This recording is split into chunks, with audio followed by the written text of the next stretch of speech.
la fameuse question, combien ça coûte de vivre au Québec?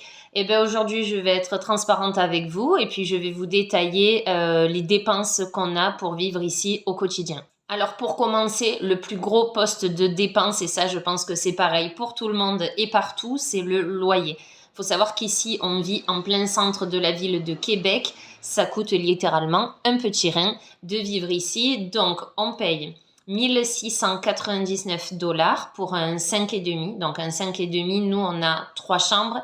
On a une cuisine, un salon salle à manger séparé et on a une petite salle de bain. Donc, 1699. On paye en plus 100 $ pour avoir une place de parking et on paye à peu près 100 $ d'électricité. Ensuite, on a les assurances. Donc, on a l'assurance pour la maison. On paye 34 $ par mois. On a l'assurance pour la voiture qui, je trouve ici coûte assez cher. On paye 128 $ pour assurer une voiture, c'est pas une grosse voiture, hein, et on est 2 d'assurer dessus, donc voilà, 128 $ pour ça.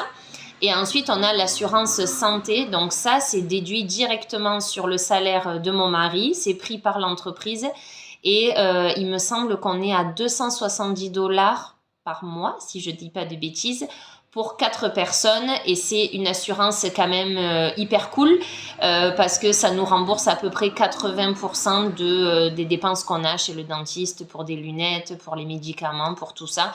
Donc honnêtement, sur ça, on est quand même assez content. Ensuite, on passe au budget courses.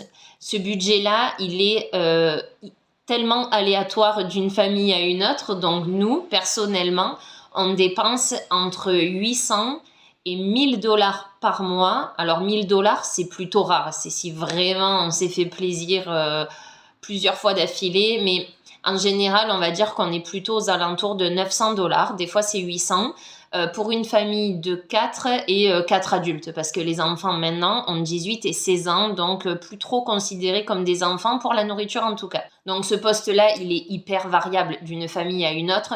Nous, je trouve qu'on s'en sort plutôt bien. On ne fait pas de grosses folies, mais en même temps, on mange bien. Mais ça, c'est parce qu'aussi on cuisine beaucoup. Donc, c'est ce qui nous permet d'avoir un budget course qui est quand même pas énorme non plus. Pour les forfaits téléphoniques, ben nous, on n'a pas de forfait téléphonique au Québec. On a gardé nos forfaits français. Donc, on est toujours avec Free.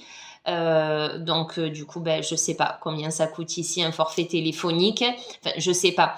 Je sais que c'est à peu près entre 40 et 70 $, je pense, en fonction de ce que vous voulez.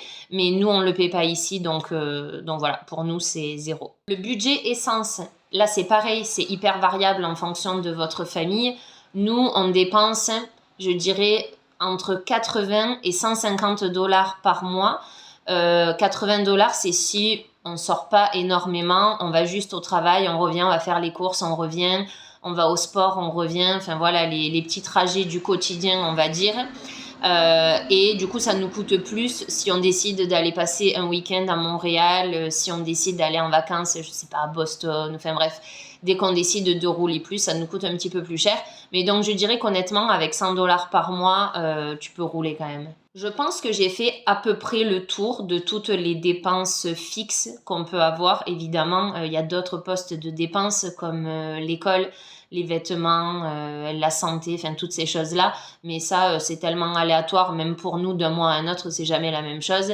Mais en tout cas, pour les dépenses fixes, ben, c'est ce que nous, on dépense ici au Québec pour une famille de 4 adultes.